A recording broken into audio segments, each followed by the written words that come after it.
Family story. भैया, 4 बहनों को मिला जब एक भाई।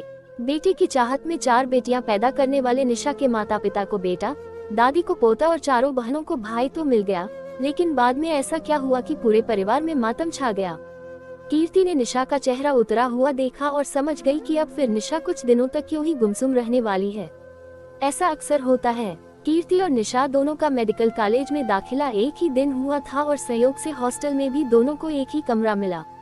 धीरे धीरे दोनों के बीच अच्छी दोस्ती हो गई। कीर्ति बरेली से आई थी और निशा गोरखपुर से। कीर्ति के पिता बैंक में अधिकारी थे और निशा के पिता महाविद्यालय में प्राचार्य। गंभीर स्वभाव की कीर्ति को निशा का हंसमुख और सबकी मदद करने वाला स्वभाव बहुत अच्छा लगा था। लेकिन कीर्ति को निशा की एक ही बात समझ में नहीं आती थी कि कभी भी वह एकदम ही उदास हो जाती और 2-3 दिन तक किसी से ज्यादा बात नहीं करती थी। आज रक्षाबंधन की छुट्टी थी। कुछ लड़कियां घर गई थी और बाकी हॉस्टल में ही थी क्योंकि टर्मिनल परीक्षाएं सिर पर थी। कीर्ति ने निश्चय किया कि आज वह निशा से जरूर पूछेगी। हॉस्टल में घर की याद तो सभी को आती है, पर इतनी उदासी। नाश्ता करने के बाद कीर्ति ने निशा से कहा, चल यार, बड़ी बोरियत हो रही है, घर की याद भी बहुत आ रही है। वहाँ तो सब त्योहार मना रहे होंगे और यहाँ हमें पता नहीं कि उन्हें हमारी राखी भी मिली होगी या नहीं। निशा ने भी प्रतिवाद नहीं किया। दोनों ऑटो से पार्क पहुँची। वहाँ का माहौल बहुत खुशनुमा था। कई परिवार त्योहार मनाने के बाद शायद पिकनिक मनाने वहाँ पहुँचे थे। दोनों एक कोने में नीम के पेड़ के नीचे पड़ी खाली बेंच पर बैठ गयी। निशा चुपचाप खेलते हुए बच्चों को देख रही थी। कीर्ति ने पूछा, निशा, अब हम और तुम अच्छे दोस्त बन गए हैं। मुझे अपनी बहन जैसी ही समझो। मैंने कई बार नोट किया कि तुम कभी भी बहुत ज्यादा उदास हो जाती हो। आखिर बात क्या है? निशा बोली, कुछ खास बात नहीं, बस घर की याद आ रही थी। आज हल्के बादलों ने काली घटाओं का रूप ले लिया था और जब भी ऐसा माहौल बनता है तो मुझ पर बहुत उदासी छा जाती है। इसके पीछे ऐसी क्या बात है? कीर्ति ने पूछा। बस मेरे घर की कहानी बहुत ही अनोखी और उदास है, निशा कहने लगी। सुनोगी तुम? कीर्ति बोली, तुम सुनाओगी तो जरूरी सुनूंगी। हम 4 बहनें हैं। हमारा कोई भाई नहीं था। बड़ी दीदी रेखा स्कूल में टीचर हैं। दूसरी सुमेधा जो LIC में काम कर रही है। तीसरी मैं और सबसे छोटी बल्ली। माँ और पापा को बेटे की बहुत इच्छा थी, इसीलिए हम एक के बाद एक 4 बहनें हो गयी। माँ व पापा को बेटे की चाहत के अलावा दादी को पोते को खिलाने की इच्छा हरदम सताती रहती थी। रक्षाबंधन आने वाला होता, उसके कई दिन पहले से घर में एक अजीब सी उदासी पसर जाती थी। अपने मामा, चाचा और बुआ के बेटों को हम बहनें पहले ही राखियां भेज देती थी। माँ ऐसे में बहुत असहाय हो जाती, जो हमसे देखा नहीं जाता था, पर दादी की कुलन उनके व्यंग्यबानों से बाहर निकलती। पापा तो स्कूल से आकर ट्यूशन के बच्चों से घिरे रहते। पढ़ाई लिखाई के इसी माहौल में हम लोग पढ़ने में अच्छे निकले। एक बार राखी के दिन हमेशा की तरह सुबह पापा ने दरवाजा खोला और एकाएक उनके मुंह से चीख निकल गई। मम्मी किचन छोड़कर बाहर की ओर दौड़ी और वहां का नजारा देखकर वे भी हैरान रह गईं। दरवाजे के पास एक छोटा सा बच्चा लेटा हुआ हाथ पैर मार रहा था। अरे, ये कहाँ से आया? पापा बोले, शायद कोई रख गया है। मम्मी अभी भी हैरान थी। इतनी देर में दादी और हम सब भी वहाँ पहुँच गए।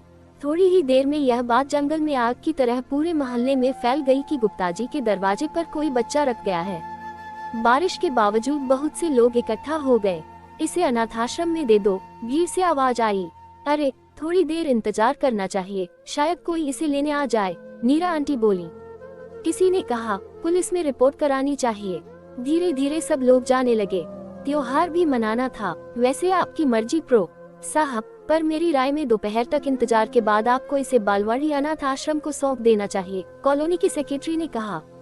तुम चलो भी, उनके यहाँ का मामला है, वे चाहे जो भी करे, सेक्रेटरी की बीवी ने उन्हें कोहनी मारी। कुछ भी हो मिसेज गुप्ता, रक्षाबंधन के दिन बेटा घर आया है, कुछ भी करने से पहले सोच लेना। जाते जाते भीड़ में से कोई बोला। इस हैरानी परेशानी में दोपहर हो गई। खाना भी नहीं बना। बारिश थी कि थमने का नाम ही नहीं ले रही थी। लगता था जैसे किसी मजबूर के आंसू ही आसमान से बरस रहे हों। जाने किस मजबूरी में अपने कलेजे के टुकड़े को उसने अपने से दूर किया होगा। इधर लोग गए और उधर दादी और उनकी ममता दोनों ही जैसे सोते से जागी। उन्होंने उस नन्ही सी जान को गोद में लेकर पुचकारना और खिलाना शुरू कर दिया।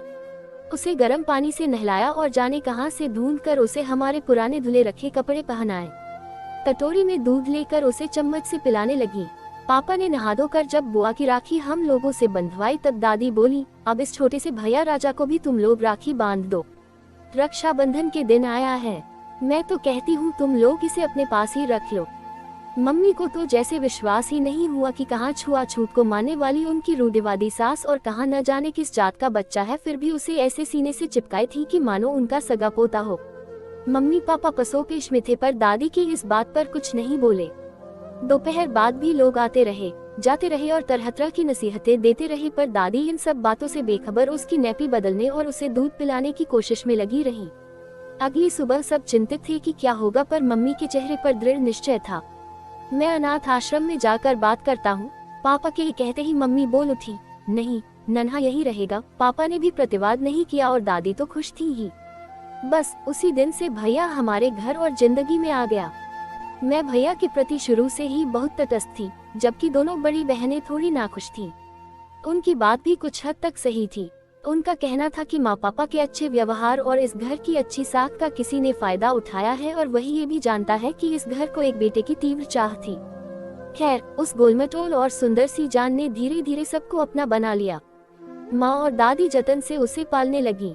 वह बड़ा तो हो रहा था, पर साल भर का हो जाने पर भी जब उसने चलना तो दूर, बैठना और गर्दन उठाना भी नहीं सीखा, तब सबको चिंता हुई। फिर उसे बच्चों के डॉक्टर को दिखाया गया। डॉक्टर ने कई टेस्ट कराए और तब पता चला कि उसे सेरेब्रल पाल्सी यानी एक ऐसी बीमारी है जिसमें दिमाग का शरीर पर कंट्रोल नहीं होता है। उस दिन जैसे फिर एक बार हमारे घर पर बिजली गिरी। माँ, पापा, दादी के साथ हम सभी बहनों के चेहरे भी उतर गए। पापा के अभिन्न मित्र ने फिर समझाया कि उसे किसी अनाथ आश्रम को सौंप दे, पर अब यह असंभव था क्योंकि पापा को थोड़ा समाज के उपहास का डर था और माँ दादी को उससे बहुत अधिक मोह। वैसे भी यह कहाँ ठीक होता कि अच्छा है तो अपना और खराब है तो गैर।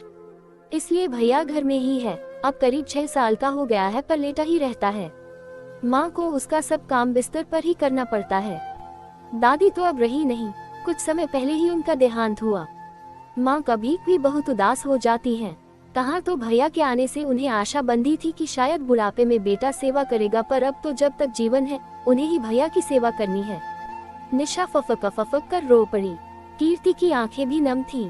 थोड़ी देर खामोशी रही, फिर कीर्ति ने उसे धार से बंधाया। इसलिए मैं डॉक्टर बनकर ऐसे बच्चों के लिए कुछ करना चाहती हूँ, पर सच कहूँ तो भैया का आगमन हमारे घर न हुआ होता तो आज मेरे माँ बाप ज्यादा सुखी होते। जीवन की संध्या समाज सेवा में बिताते, पर बेटे के मोह ने उनसे वह सुख भी छीन लिया। कीर्ति चुपचाप उसकी बातें सुनती रही, फिर उदास कदमों से दोनों हॉस्टल की ओर